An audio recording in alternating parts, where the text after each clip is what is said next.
दरूद बेशुमार हज़रत मोहम्मद और उनकी आल पर सल्लल्लाहु अलैहि वसल्लम।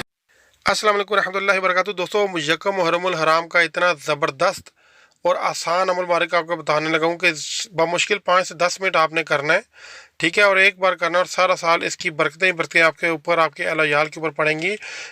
एक बात आप ये ज़हन रखें कि जो तावीज़ात, अमलियात, वज़ाइफ होते हैं, इनमें जो टाइमिंग होती है, जो डायरेक्शन होती हैं, यानी कि जो हदायत होती हैं, ये फॉलो करना बड़ा ज़रूरी होता है। और ये जो दिन होते हैं या ख़ास टाइम है, ये बड़ा ही इसका असर होता है, ठीक है। तो इसलिए बहुत से लोग होते हैं जो वज़ाइफ, अमलियात, तावीज़ात वगैरह करते हैं, लेकिन उन्हें नाकामी का मुंह देखना पड़ता है, क्योंकि उन्हें वो पूरी हिदायत का नहीं पता होता। अब मैं ये तो नहीं कहता कि भाई ये अमल मुबारक या वजीफ़ा आपको कहीं से नहीं मिल सकता, हो सकता है किसी और के पास भी हो, लेकिन मैं आपको इतना यकीन दिलाता हूँ कि जो मैं आपको बताऊँगा आज से पहले इंशाल्लाह आपको किसी ने भी इस तरह का अमल मुबारक नहीं बताया होगा इस तफसील के साथ, क्योंकि मैं हर पॉइंट क्लियर करता हूँ और यही इसी चैनल की खसूसियत है। अच्छा भाई, अब आपने एक बात तो ध्यान रखनी है कि वीडियो पूरी सुननी है। अगर 5, 7, 8 मिनट अगर आप मेरा ये थोड़ी सी बात सुन लेंगे, उसके बाद ये अमल मुबारक करेंगे और सारी उम्र आपको वो मतलब फ़ायदा पहुँचता रहेगा, तो मेरे ख्याल में ये 5, 7, 8 मिनट, 10 मिनट आपके लिए कुर्बान करना कोई बड़ी बात नहीं है। अच्छा भाई, उसके बाद आपके पास ये ध्यान रखना कि यकम मुहर्रमुल हराम का आपको पता होना चाहिए कि भाई इस्लामिक जो महीना होता है ना, इसमें रात पहले आती है, दिन बाद में आता है। मैं मिसाल दे रहा हूँ कि अब फ़र्ज़ किया 21 अगस्त है 2020, तो इसको ये यकम मुहर्रमुल हराम का ये दिन है ना पहला, तो इसका मतलब क्या है कि 20 अगस्त जो है, जो अंग्रेज़ी महीना है, 20 अगस्त वाली जो है ना मगरिब की नमाज आपने जब पढ़ी, तो वो आपकी यकम मुहर्रमुल हराम की रात शुरू हो गई।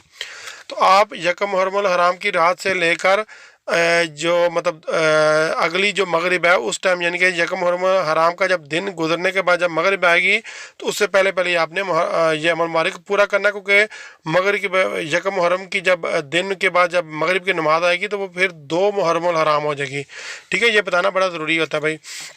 अब सबसे बेस्ट टाइमिंग तो ये है कि भाई इशा से फजर के दरमियान ये अमल मुबारक करो, यानी कि यकम मुहर्रमुल हराम जब भी आए उसकी इशा से लेकर फजर के दरमियान दरमियान करो तो सबसे बेस्ट है।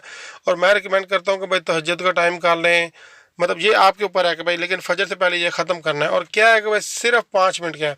अच्छा, इसमें एक और भी बात है कि भाई अगर कोई ये कोई कहता है कि भाई ये रात को जागना या किसी वजह से वो नहीं कर सकता, तो वो दिन को भी कर लो, वो ऐसा मसला नहीं है। जोहर के बाद कर लो, असर के बाद कर लो, लेकिन मगरिब से पहले ख़त्म करना है। लेकिन जो मैं रिकमेंड टाइम कर रहा हूँ वो रात इशा से फजर से पहले पहले, यानी कि यकम मुहर्रम मैंने आपको बता दिया, वो आप खुद सुन लेना वीडियो दोबारा।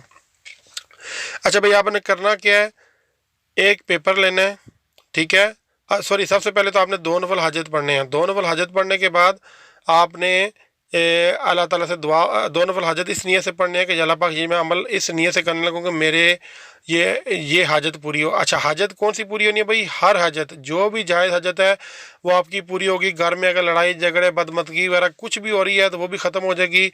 आपको कोई भी बड़ी से बड़ी परेशानी है वो आपकी ख़त्म हो जाएगी, ठीक है। मतलब कोई भी ऐसी चीज़ है, कोई भी परेशानी है, कोई भी जायज़ हाजत है, वो आप उस नीयत से अपने पास रखो। अगर आप चाहते हो कि भाई मुझे माली परेशानी है उसका खात्मा हो जाए, तो उस मतलब जिस नीयत से, जायज़ नीयत से आप रखोगे, वो इंशाल्लाह अल्लाह के करम से उसका आपको फ़ायदा पहुँचना शुरू हो जाएगा। अब भाई अमल बारी क्या है कि आपने 2 नफल हाजत पढ़ने हैं।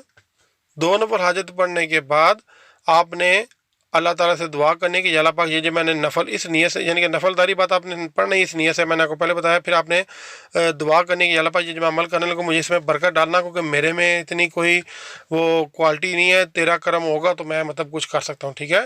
तो उसके बाद आपने दुरूद शरीफ पढ़ना है, कम अज़ कम 21 बार या 41 बार दुरूद शरीफ पढ़ लो, नहीं तो भाई 11 बार दुरूद शरीफ पढ़ लो। दुरूद शरीफ जो है ना, वो आप दुरूद इब्राहिमी जो नमाज पढ़ते हैं आपने वो पढ़ना है। तो 11 बार आपने दुरूद इब्राहिमी पढ़ लिया, और उसके बाद आपको जो है ना बिस्मिल्लाहिर्रहमानिर्रहीम लिखना है एक सफ़ेद पेपर पे, ठीक है। और सफ़ेद पेपर ऐसा होना चाहिए कि बिल्कुल साफ़ सुथरा होना चाहिए, कोई लाइन वगैरह उसके ऊपर नहीं होनी चाहिए। और बिस्मिल्लाहिर्रहमानिर्रहीम आपने बहुत ही आराम से, बहुत ही प्यारा खुशखत करके हर चीज़ ज़ेर ज़बर पेश मजदा जो भी तलफ़ुज़ होता है ना अरबिक स्टाइल, वो कुरान पाक सामने रख लेना। वो ख़ुद आपने बावुज़ू हालत में लिखना है, सिर्फ़ एक मरतबा। मैंने अर्ज़ की थी ना कि ये 5-10 मिनट का है, तो ये मतलब सिर्फ 5-10 मिनट का ही अमल मुबारक है, ठीक है। तो आपने, लेकिन इसमें अगर 10 क्या 15 मिनट लग जाए, 20 लग जाए, लेकिन ये बिल्कुल प्यारा प्यारा लिखना है। अगर आपको लिखते हुए गलत हो गया कहीं से तो उसको काटें, आगे लिखें, मतलब छोड़ दें उसको, अगला लिखें, मतलब जब भी आप बिल्कुल तलफ़्फ़ुज़ सही लिख लेना तो वो आपका मतलब असर हो जाएगा। ठीक है भाई। अब इसको लिखना किस कलर से है भाई, किसी भी कलर से लिख लें, लेकिन ये है कि अगर ज़फ़रान की स्याही से अगर आप लिख लें तो बहुत अच्छा होता है।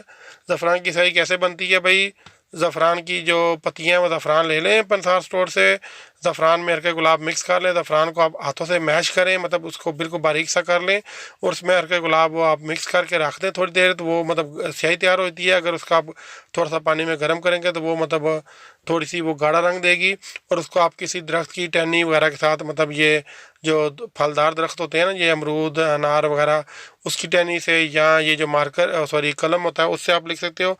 लेकिन भाई अगर उससे नहीं लिख सकते, काला नीला पीला सब्ज़ किसी भी रंग से लिख लो, कोई मसला नहीं है।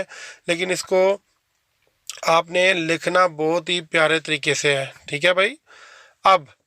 अब आपने, हाँ, ये कोशिश करना कि भाई मार्कर से ना लिखना, क्योंकि मार्कर जब वो लिखते हो ना, या स्याही ऐसी ना लिखना जो बहुत ज़्यादा फैले, क्योंकि ये मतलब अब आपने ज़हन में रखना कि अगर बहुत ज़्यादा स्याही फैलेगी तो वो मतलब बिस्मिल्लाहिर्रहमानिर्रहीम का ज़ेर ज़बर अगर आपस में मिक्स हो गया तो वो फिर अमल में असर कम होता है। तो मतलब ऐसा पेन का इंतखाब करना है या ऐसे तरीके से लिखना है कि वो जब बिस्मिल्लाहिर्रहमानिर्रहीम में पूरा पढ़ा जाए, आप खुद देखो कि आप खुद देखो भाई ये बिस्मिल्लाहिर्रहमानिर्रहीम लिखा गया है। ठीक है भाई।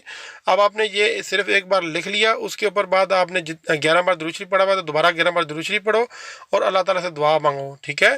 तो अब वो जो पेन से आपने है उसको, अगर स्याही थोड़ी गीली है, मतलब अगर ज़फ़रान वगैरह की स्याही थोड़ा टाइम लगाती है तो उसको खुश्क होने दें। ठीक है। अब दुआ मांग के वो जो मतलब आपने लिखा हुआ है उसको आप प्लास्टिक रैप कर लो, यानी कि ये जो होते हैं ना फोटो स्टेट शॉप वगैरह, उनके पास चले जाओ भाई और उनको बोलो कि इसको आप ना प्लास्टिक कवर में कर दो, या अगर वो नहीं कर सकते तो वैसे ही आप खुद से प्लास्टिक लेके उसका वो छोटा सा तवीज़ सा बना लो। ठीक है। और उसके बाद उसको आपने सब्ज़ कपड़े के अंदर रखना है, सब्ज़ कपड़ा ऐसा जो अनयूज्ड हो। ठीक है। गंदा कपड़ा वगैरह या इस्तेमाल शुदा कपड़ा नहीं चलेगा। तो वो सब्ज़ कपड़े में आप फोल्ड पैक करके अपनी जेब में रख लो, बाजू पे बांध लो, गले में बांध लो, या बरकत के लिए आप इसको घर में रख लो। इंशाल्लाह सारा साल इसकी बरकतें रहेंगी, कोई जो है ना बुरे असरात आपके घर में नहीं शामिल हो सकते। ठीक है। और मेरे ख्याल में आपको मैंने हर चीज़ बता दी है, और इसमें आपको ये ज़रूर बताऊँगा कि इसी यकम मुहर्रम हराम का मैंने एक और बहुत ही ज़बरदस्त पावरफुल वजीफ़ा अमल बारिक मैंने अपने दूसरे चैनल अमलियात में डाला हुआ है, वो मैं आपको रिकमेंड करूँगा कि आप वो भी आप देखो। ठीक है। उसका मैं लिंक आपको इधर डिस्क्रिप्शन में भी दे दूँगा। ठीक है। और इधर मैं आपको स्क्रीन शॉट में भी लगाता हूँ, तो उसको भी आप सब्सक्राइब करें। उसमें मैं मुख्तलिफ़ किस्म के आप विजिट वजीफ़ा जात डाल रहा हूँ, और इसमें मुख्तलिफ डाल रहा हूँ। कुछ उसमें हो सकता है कि कुछ दोनों चैनलों में सेम हो, लेकिन जो नए जो भी वज़ाइफ आ रहे हैं ना, वो मैं मतलब इन दोनों में अब मैं डिफरेंस कर रहा हूँ। ठीक है दोस्तों, हमेशा की तरह इस दुआ के साथ कि अल्लाह ताला आपको अपने तमाम जायज़ हाजात को पूरा करे, आपकी तमाम जायज़ ख्वाहिशात को पूरा करे, हम सबको हिदायत बख्शे। दुआ में याद रखना। जज़ाकल्लाह खैर। अल्लाह हाफ़िज़।